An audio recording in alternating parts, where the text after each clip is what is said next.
La palabra de Dios es viva, eficaz y más cortante que toda espada de dos filos. Cada semana, su autor nos invita a profundizar, a creer más y a vivir mejor a través del repaso de la lección de escuela sabática en Más de tu Palabra. Hoy, en Más de tu Palabra, estudiaremos la lección número 8, el pacto en el Sinaí. Sean bienvenidos a Más de tu Palabra. Feliz sábado, querida familia. Gracias por estar nuevamente con nosotros en Más de tu Palabra. Nos encanta que estudies la Biblia con nosotros y nuevamente tengo a mi lado nuestro queridísimo pastor, Vladimir Polanco. Bienvenido. Daylin, como siempre es un honor estar en Más de tu Palabra y participar con la hermandad, con la iglesia, con los amigos de este repaso de estas lecciones que han estado simple y llanamente maravillosas, muy edificantes. Sí, y hay muchas personas que nos escriben, que estudian la Biblia. Y, pastor, además del folleto de 3 en 1 de la escuela sabática, ¿qué otros libros podemos recomendar a nuestros amigos? Bueno, por ejemplo, para la lección de esta semana que hemos estado estudiando, Patriarcas y Profetas, Sí, ese aquí libro está. de Elena de White, tiene comentarios muy oportunos, muy oportunos. Y es bueno, hermanos, que cuando usted va leyendo la lección de escuela sabática, entonces usted pueda venir y consultar qué libros como este te van a ayudar. Así que el capítulo titulado La enemistad de Satanás contra la ley es una joya para comprender muy bien la lección que hemos estado estudiando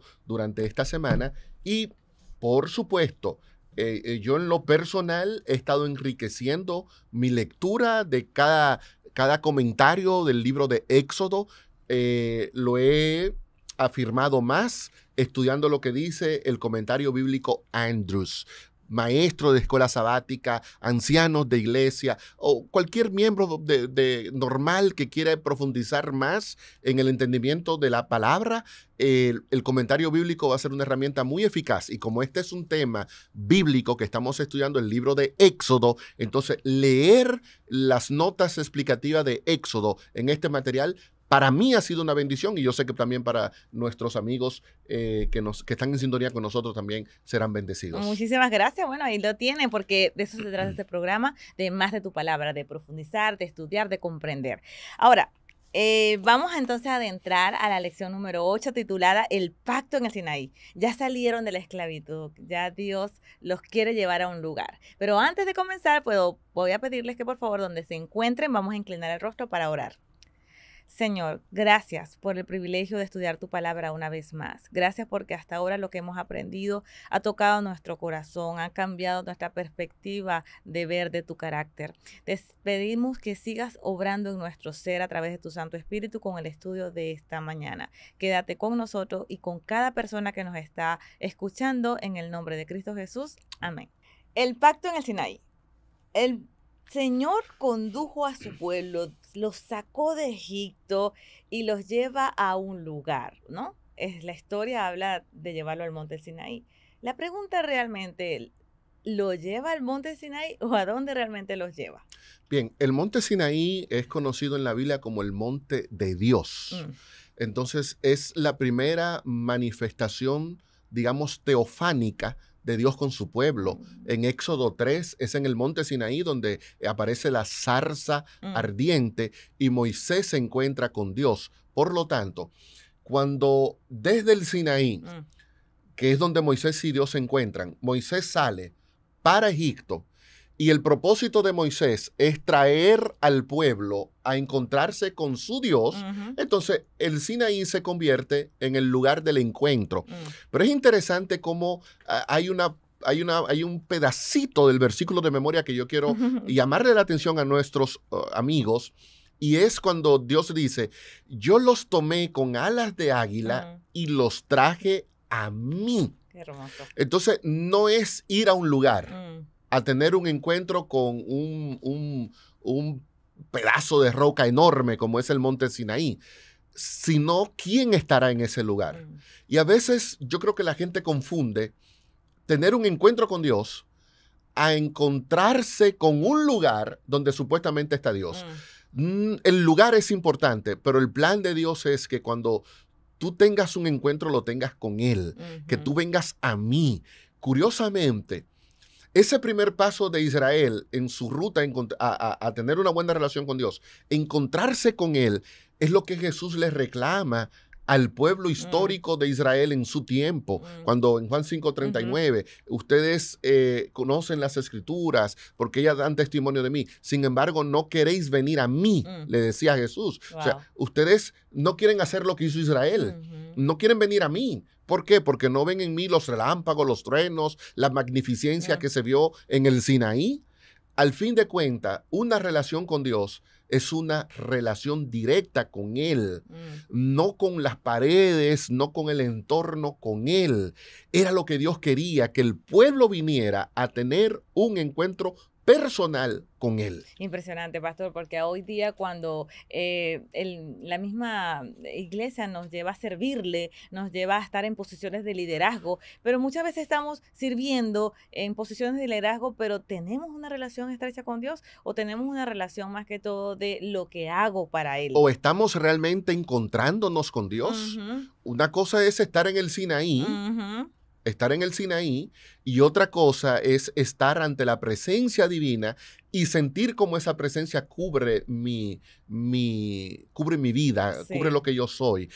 Y ese es el propósito principal del Señor, que vengamos a Él. Venid a mí, dijo Jesús en Mateo 11:28 en adelante. Todo el que está trabajado y cansado, venir a mí. La experiencia espiritual se concentra en venir a tener un encuentro con Dios. Y Dios es tan maravilloso que al acercarlo a Él mismo, pues Él le da unas promesas. Y se encuentran en Éxodo 19, del 1 al 8, ustedes lo pueden leer, lo que Dios le prometió a su pueblo, ser un pueblo santo, un reino de sacerdotes, un tesoro especial que estuviera por encima de todas las naciones, ¿no? Y promete todo eso y dice, me encanta el versículo que dice, los haré mi pueblo y seré su Dios. Por lo tanto, le piden también al pueblo de Israel prepararse. ¿Cómo era esa preparación para llegar a ese momento de presencia con ese Dios? Éxodo 19, ese es un capítulo clave y yo quiero invitarle a que usted pueda leer Éxodo 19, marcarlo, subrayarlo, porque ahí hay cosas muy bonitas. Sí. El Señor le dice a Moisés, eso que tú mencionaste, Dios quería que el pueblo fuera un reino de sacerdotes, lo que indica que en el plan del Señor, Él no esperaba que Moisés y Aarón fueran los mediadores entre Él y su pueblo. Porque si aquí todos somos sacerdotes, eso indica que Dios puede hablar directamente con cada uno de nosotros. Pero para Dios poder hablarle directamente a ti y a mí, tiene que ocurrir una preparación. Entonces, en Éxodo 19, Dios le dice al pueblo, a Moisés, ve, dile al pueblo que se prepare, que laven sus vestiduras, porque al tercer día nos vamos a encontrar. Qué lindo. Y entonces el pueblo, ¿verdad? Se prepara y Moisés está ilusionado. Yo no voy a seguir al frente de este pueblo, se lo voy a entregar a Dios. Y ahora Dios hablará directamente con el pueblo, porque el pueblo ya no seré yo un mediador, sino que el pueblo tendrá acceso directo a Dios. Pero, oh sorpresa, cuando llega el día y que Moisés tenía que ir y presentarle al Señor y decirle, aquí está tu pueblo. El pueblo le dijo a Moisés, no. Tuvieron miedo. No. Dile a Dios que si quiere decir algo, que te lo diga a ti, y tú vienes y nos lo dice a nosotros. Lo que indica que el pueblo rechaza la promesa divina de ser un reino de sacerdotes. Y en lugar de ser un reino de sacerdotes, el pueblo pide tener un sacerdote, un mediador. Y en este caso fue Moisés. Fue una experiencia triste para Dios, porque Dios quiere hablarte a ti. Correctamente. Dios quiere hablarte a ti. Por eso las promesas del nuevo pacto, aquí en el Sinaí estamos lidiando con el pacto antiguo, pero en las promesas del nuevo pacto, Jeremías 34, Hebreos 8, dice, y ninguno enseñará a su prójimo, porque todos serán enseñados por mí. O sea, Dios no quiere que yo sea tu maestro. Dios quiere Él ser tu maestro. Dios no quiere que tú tengas que depender de mí, Daylin, para conocer de Él. Él quiere hablarte a ti. Él quiere tener un encuentro contigo, pero muchas veces nosotros tenemos miedo a ese contacto directo con Dios. Y entonces le decimos a Dios, bueno, sí, yo quiero saber de ti, pero no directamente. Dímelo a través de Moisés. Pero el propósito del Señor nunca fue hablar a través de un mediador. Por eso el Señor le dice, ustedes van a venir a mí. Y cuando llega el día, cuando el pueblo tiene que encontrarse con Dios, el pueblo tiene miedo. Le tuvo miedo a los truenos, le tuvo miedo a los relámpagos, a la presencia poderosa del Señor. Y en lugar de sentir, wow, qué glorioso es nuestro Dios. Con tanta grandeza, decide invitarnos a nosotros, un pueblo pequeñito, para estar en su presencia. En lugar de intimidarse, debió ser un momento de gratitud. Y la gratitud lo hubiera movido a venir realmente a la presencia del Señor y ser enseñado por Dios mismo, como era la intención original de nuestro Dios. No, y eso me lleva a pensar ya una aplicación en mi vida, y es que ellos les faltó también la presencia de actitud, porque se prepararon en una pureza externa, se lavaron sus vestidos, pero a veces nosotros tenemos que lavar nuestros pensamientos también cuando nos vamos a ir a la presencia de Dios, la actitud con que vamos hacia Dios, porque si no nos queremos liberar de nuestros pecados, si no queremos liberarnos de lo que nos ata, queremos ir a Dios. Yo pienso que, pastor, fue un papel importante también el hecho de querer ser santos, querer ser listos, estar en la presencia de Él con un corazón dispuesto a ser transformado. Porque a veces queremos estar ante la presencia de Él, pero seguir haciendo lo que queremos seguir haciendo. Bueno, es que precisamente es la presencia de Dios la que transforma. Por eso esa experiencia que debió el pueblo tener con Dios, al final solo la tuvo Moisés, porque Moisés solamente fue el que subió, el que recibe la ley, y el pueblo estaba abajo. El pueblo nunca quiso subir. Por eso la demora de Moisés en el Sinaí lo que hace es que mueve el pueblo a la idolatría, porque es precisamente aceptar venir a la presencia de Dios lo que provoca una transformación en mi vida. Isaías 6, dice, Isaías se presenta delante de Dios, los seres celestiales están diciendo santo, santo día y noche. Y cuando Isaías se ve ante la solemnidad de ese momento, Isaías solamente atina a decir, ay de mí, que soy pecador, ay de mí que habito en un pueblo con labios impuros. Pero ¿qué hace el Señor? Le dice Isaías, oh, entonces como tú estás en medio de un pueblo impuro, te he hecho. No, el Señor viene y toca la boca de Isaías y le dice, he purificado tu boca con mi carbón. Malaquías capítulo 3 dice, y el sumo sacerdote Josué estaba delante del ángel de Jehová con ropa vil. Y ahí con esas ropas viles es que viene la transformación, y entonces se emite el decreto, quitarle esas vestiduras y colocar sobre él un nuevo vestido. Pero es la presencia de Dios la que lleva a cabo esa transformación. No es una transformación que se logra desde lejos, es una transformación que se logra acercándonos a Dios. Y ahí estuvo el problema de Israel. No quiso acercarse a Dios, quiso adorar al Señor de lejos. Eso lo vemos también en los discípulos.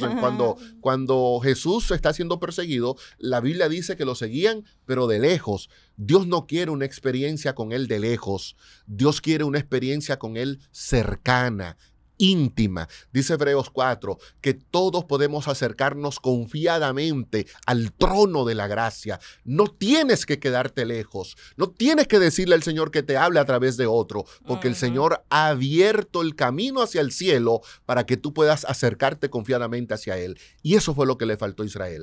Tener esa fe para acercarse a Dios creyendo que Dios iba a completar la obra en ellos. Qué lindo. Y Moisés recibió esa bendición, pues, porque fue el que realmente habló cara a cara con Dios. Le entrega el don del decálogo a Moisés, ¿verdad? Le entrega. Sin embargo, la Biblia nos muestra que son los 10 mandamientos. Sin embargo, realmente los mandamientos deben ser observados como una ley o como una expresión de amor. Porque también, de hecho, el comentario bíblico habla también de que eran la palabra hebrea de que significaba 10 palabras o 10 promesas. Cuéntanos un poco sobre eso. Uno de los problemas que tenemos incluso los que creemos en la vigencia de la ley es no entender el papel de la ley, la función de la ley y el propósito por el cual la ley fue dada. Y a veces en nuestro afán por obedecer, creemos que esa obediencia es la que produce la liberación, es la que produce la obra de Dios en nuestras vidas. Pero te hago una pregunta, Daylin. Israel recibió la ley antes de salir de Egipto o después de salir de Egipto. Después. Lo que indica que la ley no es un requisito para yo ser libre. Qué lindo. Dios me libera. ¿Y por qué lo hace? Lo hace por gracia, lo hace por amor. De hecho, así comienza el decálogo, diciéndole al pueblo de Israel, Exacto. yo soy Jehová tu Dios, el que te sacó de la tierra de Egipto. O sea, yo lo hice. ¿Qué te pedí para sacarte? No te pedí nada para sacarte. Ahora ya tú estás libre, ya tú estás fuera del control del faraón, ya tú estás en una tierra donde está dominada por mí, por mi santidad, por mi presencia. Y entonces es aquí, en mi presencia, donde tiene valor la obediencia. La obediencia no tiene valor en Egipto, porque el que obedece en Egipto está simple y llanamente rindiendo una obediencia muerta. La verdadera obediencia es la que nace de haber sido liberado por Dios. Y es por eso que más que una carga, como enseñan nuestros amigos evangélicos, que dicen, oh, la ley es una carga. Hermano, la ley no es una carga, la ley es un regalo. Es una expresión de amor. La ley es un don. La ley es la manera que Dios tiene de decirle al pueblo, yo te saqué de Egipto por gracia, te saqué por misericordia, pero ahora te voy a dar este regalo. ¿Y para qué te lo voy a dar? Te lo voy a dar para que tú entiendas cómo funciona mi amor por ti. Y cómo funciona el amor que tú debes tener por tu prójimo. Y entonces la ley viene ahora a resumir cómo yo debo relacionarme con Dios y cómo yo debo relacionarme con mi hermano. ¿Para ser libre? No, no es para ser libre.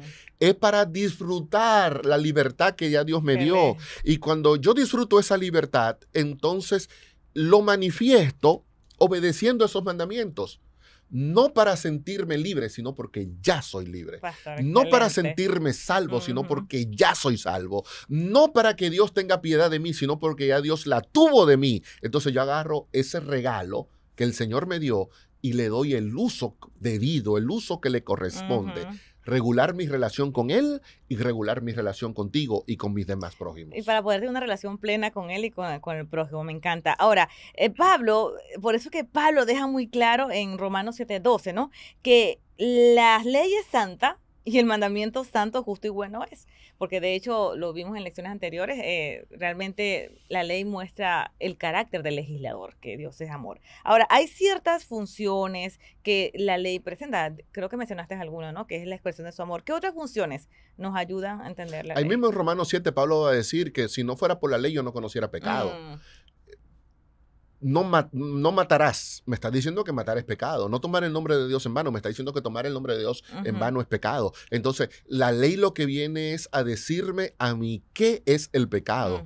Cuando yo odio la ley y relego la ley a un papel inservible y la declaro obsoleta, yo estoy declarando precisamente el único elemento que yo tengo para poder definir qué es lo que agrada o desagrada al Señor. Entonces, en ese sentido, la ley no viene a salvarme del pecado, porque la ley no salvó a Israel del yugo de esclavitud de Egipto. Pero la ley viene a decirle a Israel qué tú tienes que hacer para no volver a esa esclavitud. Entonces, la ley lo que hace es decirte, estas son las cosas que tú no debes hacer, porque si las haces, estás demostrando que tú vives de acuerdo a los principios de Egipto. Entonces, la ley viene a definirme a mí qué es pecado. La ley viene a señalarme a mí, Santiago va a usar esa imagen, ¿qué es el pecado en mi vida? Entonces Santiago dice, la ley es como un espejo. Entonces tú te miras en ese espejo. Oh, aquí dice que yo estoy codiciando a la mujer de mi prójimo. Aquí dice que yo estoy adorando dioses ajenos. Aquí dice que yo estoy rindiendo mi tributo a imágenes. La ley me dice que eso es pecado, pero la ley no me quita el pecado. Simple y llanamente me lo muestra. Pero al mostrármelo, la ley se convierte en un instrumento que me señala quién es el capaz de perdonar y limpiar mi pecado. Por eso San Pablo utiliza elementos de Dios y lo aplica a la ley. La ley es santa como Dios. La ley es justa como Dios. La ley es buena como Dios, lo que indica que ese mismo espejo que revela mi pecado es el espejo que me dice, pero te voy a mencionar quién es el único que puede quitarte tu pecado.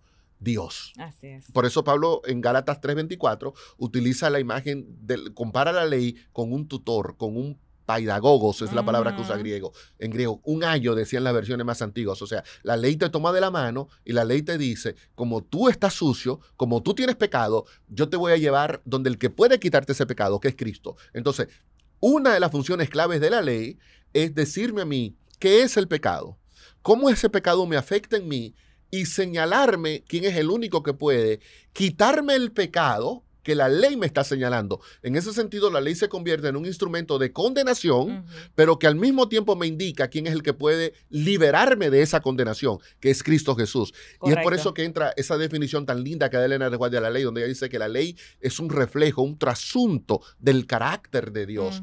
Pero es precisamente un trasunto del carácter de Dios porque al mencionarme mi condición de condena, me señala al que puede quitarme esa condenación esa condición de condenación y darme la salvación. Y ese es Cristo Jesús. Hermoso, porque de una vez me lleva a Cristo. Ahora, Romanos 10:4, porque muchas personas dicen, bueno, ya vino Jesús.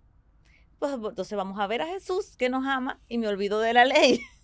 Pero dice Romanos 10:4, porque el fin de la ley es Cristo para justicia a todo aquel que cree. ¿En qué sentido Pablo está diciendo que el fin de la ley es Cristo? Hay muchos intérpretes que lo manejan. En Romanos 8:3, Pablo había dicho que lo que era imposible para la ley por cuanto era débil, Dios lo cumplió a través de Cristo para que la justicia de la ley ahora fuera una realidad en nuestras vidas.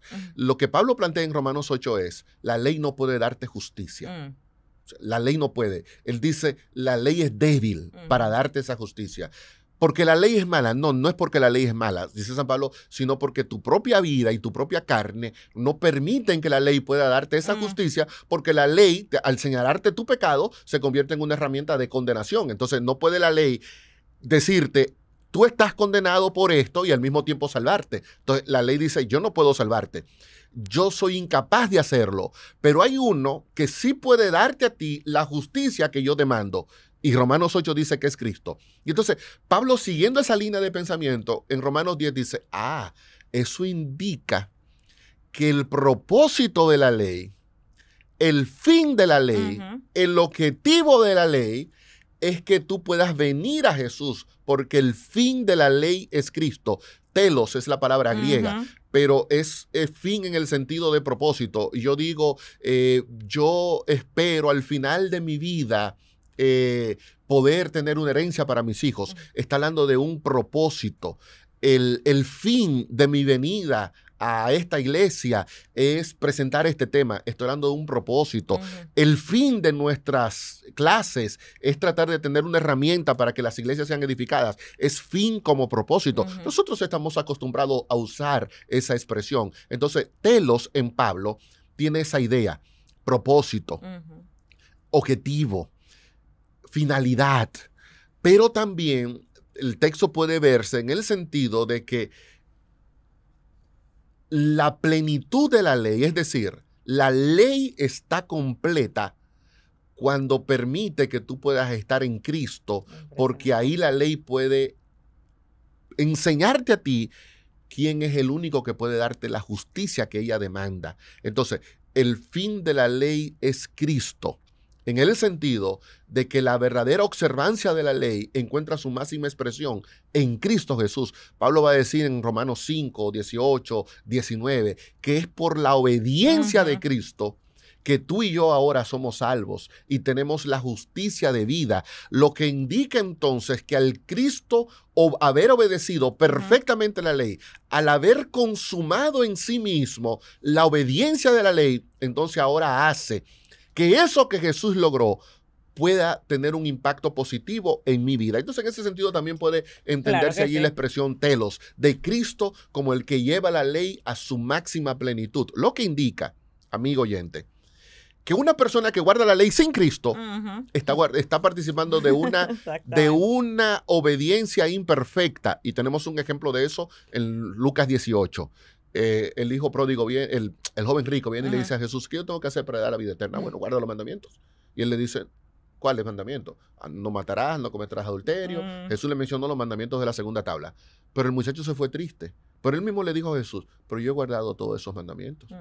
Pero cuando usted guarda los mandamientos sin Cristo, esos mandamientos son vacíos. Mm. Entonces, Romanos 10 puede estar también diciéndonos que la ley encuentra su plenitud, Ujú. su consumación, su punto más elevado cuando yo acepto obedecerla, pero la acepto obedecerla en Cristo Jesús. Porque sin Cristo, esa ley no tiene sentido. Exactamente. Y como dice el versículo, todo lo podemos en Cristo, Que que nos nos fortalece, porque muchas personas dicen, ay, no puedo hacer esto porque esto es imposible para mí, este mandamiento, he pecado un día, es precisamente porque no ponemos a Cristo. Este último segundo para esa audiencia que nos está viendo, ¿cómo podemos en términos prácticos vivir obedeciendo la ley de Dios en Cristo? Bien. Voy a responder esa pregunta aludiendo a uno de los aspectos más lindos de la lección. La ley de Dios como promesa.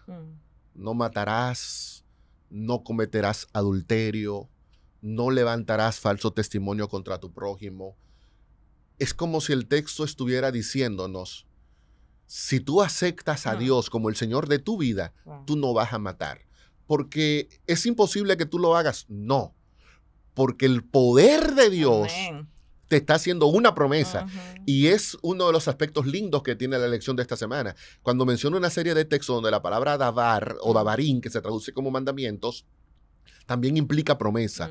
Lo que indica que al darnos una ley para obedecer, al mismo tiempo, Dios nos prometió el poder que necesitamos para obedecerlo. Y yo quisiera entonces cerrar esta partecita leyéndote una cita que aparece en la lección del jueves, una cita de Elena de White, donde Elena de White dice, los 10 mandamientos son 10 promesas. Amén. Eso no es muy común entre nosotros. De hecho, hay un libro titulado Dios en 10 promesas que yo quiero invitarte a que tú puedas acercarte a una de nuestras librerías porque te va a explicar cada uno de esos mandamientos no como una carga que tú tienes que obedecer, sino como una promesa donde Dios dice, no te preocupes, tomado de la mano conmigo, tú cumplirás cada uno de los aspectos que la ley demanda, porque no lo harás por tu fuerza, lo harás porque yo lo he prometido. Qué lindo. Yo quiero recibir esas 10 promesas. Amén. De esa manera, pues la ley va a ser un gozo para mí. Y si tú quieres recibirlo, pues